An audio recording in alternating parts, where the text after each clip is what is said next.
É um ponto de esclarecimento que eu considero importante. A minha decisão, ela se baseia na Constituição.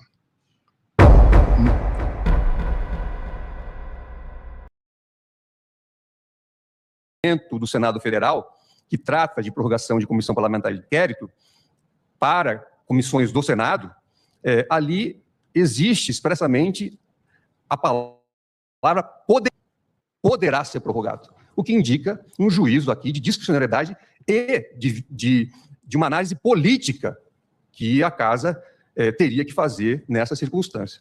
Então, senhor presidente, esse é o resumo do voto escrito que farei juntar para, pedindo todas as vênias, mais uma vez, ao eminente relator, não referendar a liminar que foi concedida e, na linha dos eminentes ministros que me antecederam, se o plenário entender cabível, eu também já denegaria a ordem se o julgamento chegar a este patamar. Esse é o voto, senhor presidente. Obrigado, Vossa Excelência. Pede a palavra ao ministro Luiz Fux. Perdão, não havia visto que o ministro relator... Relator tem preferência. Relator. Pois não, ministro André. Apenas registrar aqui um ponto de fato de divergência na leitura do artigo 152. Fala, poderá ser prorrogado, entre vírgulas, automaticamente, o poderá está condicionado a 3 requisitos, não à vontade arbitrária do detentor do poder. Na minha leitura, a requerimento de 1/3, é isso que tem que se verificar. Comunicado por escrito e observado o disposto no artigo 76.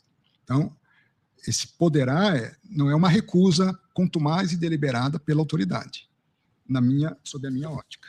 Só deixar claro, senhor presidente, e respeito à compreensão, como disse do eminente ministro relator, ministro André Mendonça, eu, na verdade, não me pauto especificamente na interpretação do artigo 152, apenas trouxe aqui, em meu voto, como referência, a partir da alusão feita pelo eminente relator. Eu entendo que aqui temos que respeitar o tema 1120 de repercussão geral, que nos impede de interpretar o regimento interno ou os regimentos internos. Mas, se fosse possível, e essa foi a referência que fiz em meu voto, aí eu dou uma força maior à palavra poderá, que se contrapõe ao deverá, que aí sim seria obrigatório. Mas apenas fiz referência até em homenagem ao eminente relator, que fez uma análise detalhada em seu voto, inclusive em relação a essas disposições regimentais. Obrigado, senhor presidente. Desculpe, presidente, mas tem um ponto de esclarecimento que eu considero importante.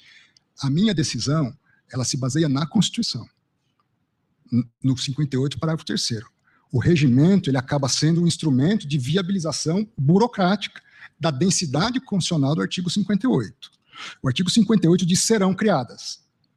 Há uma divergência de entendimentos a partir desses serão criadas. Esses serão criadas, terão prazo certo, sem possibilidade de prorrogação, e o trabalho vai se desenvolver enquanto mantidas as condições próprias para haver a comissão, sob pena de uma maioria durante esse prazo, porque se estabelece com uma minoria prevalecendo.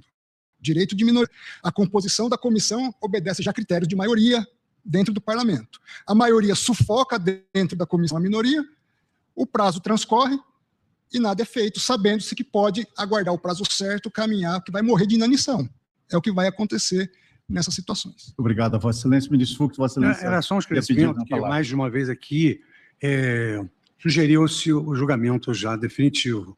E eu perguntaria ao ministro André, o processo está devidamente instruído? Tem todos está, como é mandado de segurança, ministro Luiz Fux, eu ia me manifestar no final, vejo com tranquilidade, como na qualidade de relator, que pautei a cautelar, não pautei